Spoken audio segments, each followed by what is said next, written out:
There was no quit in the Air Force Falcons tonight. They do fall 74-69, but they made one heck of a run in the final two quarters. Gene, they found themselves down by 18 points, and they actually came back in this game to tie it. And again, down the stretch, hats off to some of these younger players who finally showed the confidence and stepped up and wanted the basketball when it counted. And I was talking to you earlier about how Nikki McDonald has gotten the starts the past few games, and she's one of those role starters where if she can give you 6, 8, maybe 10 points a game, you're going to win that game.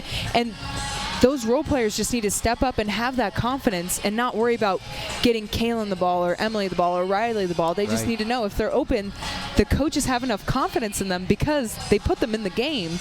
So they need to be confident in themselves and take those shots when they're open. Let's take a look at some of the statistics here. Field goal percentage.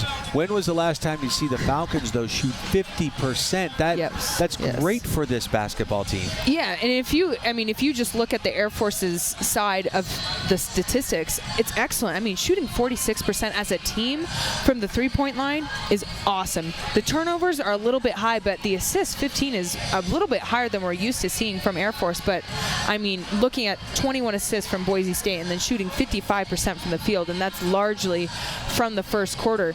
But, hey, we always say if you take away the first quarter, it's this, it's that. But you play 4 quarters. That's the whole point of it. So the Air Force should have come out a little more focused, a little more hot, and then they could have maybe even gotten a win tonight. First quarter was maddening. That's why we're not going to look at any highlights from the first 2 quarters. All in the second half. Falcons, as I said, were down 18. Riley Snyder had the hot hand, pulling her teammates back in.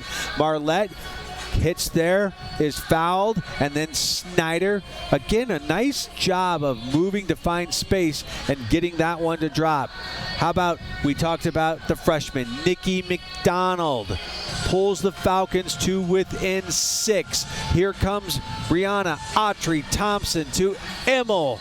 And 1. Falcons were down 2. Cassidy Huffman came in off the bench tonight, was a big factor defensively. Starts the fast break with the block. Autry-Thompson gets it to go, and we were even Steven. But then the Broncos too much. Lupfer for 3.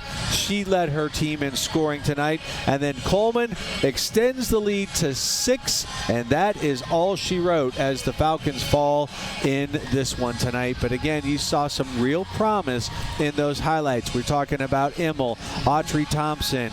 We're talking about Nikki McDonald, and of course Riley Snyder, who led all Falcons in scoring tonight. And you saw in all those highlights, the girl who scored, with the exception of the 2 that were in transition, didn't take more than 1 dribble.